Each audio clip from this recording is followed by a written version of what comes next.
Lebih efisien waktunya ya. Saya kira hubungan Pak Jokowi dengan Nasdem ini bakal retak. Ini soal waktu aja.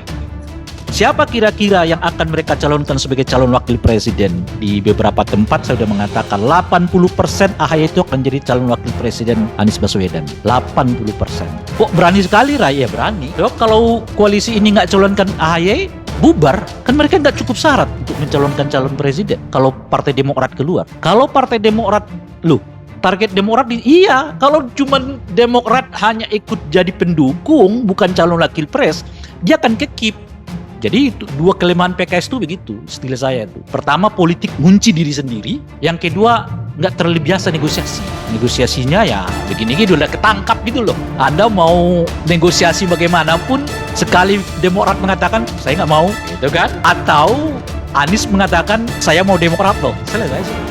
Posisi pertamanya saja sudah nggak bagus gitu, karena dia sering kali mengunci dirinya sendiri gitu. Meskipun keluar-keluarnya ya kita nih mau buat ada dulu nanti pernyataan, nah itu ini aja yang 20% itu, yang 80%-nya udah kayak AHY. Karena itu kita tinggalkan ini, udah selesai nih koalisi ini kira-kira gitu ya. Yaitu tinggal kapan mereka pengumuman saja untuk mencalonkan AHY sebagai calon wakil presiden dari koalisi biru putih ini. Kalau tidak AHY ini bubar, itu aja kira-kira. PDI Perjuangan sekarang ini.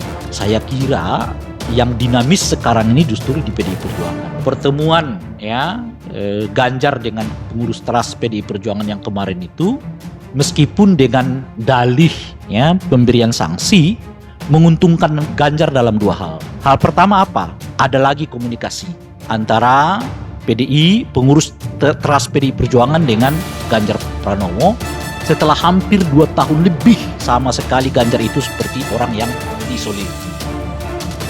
Ganjar mempertegas kembali bahwa dia masih bagian dari rumah besar PDI Perjuangan. Dia masih punya rumah. Dia bukan orang yang itu ya. Ya istilah saya. Ya gitu, bukan. Itu aja udah kemenangan dia. Itu saja udah kemenangan bagi Ganjar ya. Kemenangan Ganjar itu bahwa ia sekarang diakui oleh PDI Perjuangan sebagai keluarga besar. Jadi kalau ada dulu yang menganggap Ganjar itu sudah lewat, bukan lagi bagian dari kita, macam-macam anggapan itu.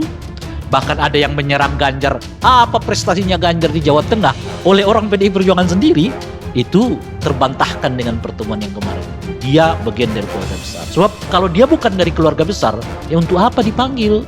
Kan bukan bagian dari kita, terserah dia gitu kan. Nah yang kedua, Ganjar tidak pernah diminta sanksinya itu ya. Ganjar tidak diminta untuk mencabut pernyataannya. Jadi pernyataannya tetap berlaku bahwa Ganjar siap jadi calon presiden. Cuma jangan disebutkan sekarang, kira-kira gitu loh.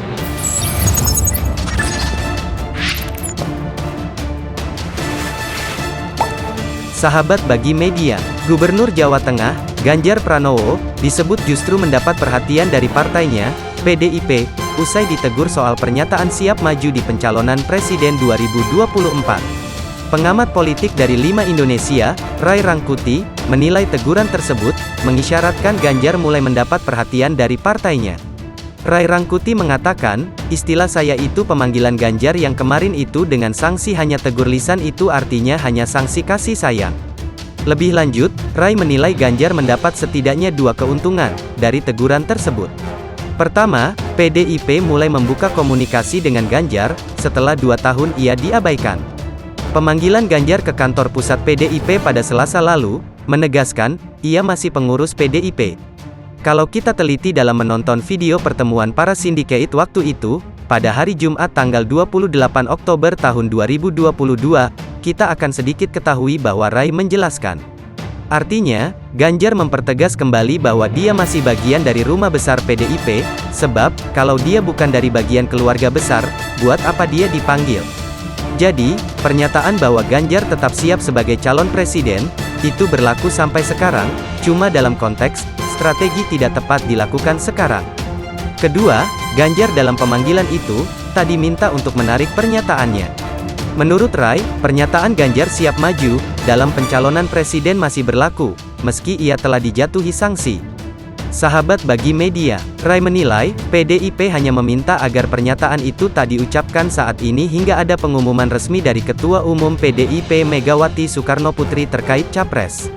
Ganjar sebelumnya dijatuhi sanksi ringan buntut pernyataannya siap maju sebagai capres. Hal itu ia utarakan saat menjawab pernyataan wartawan di salah satu media televisi swasta.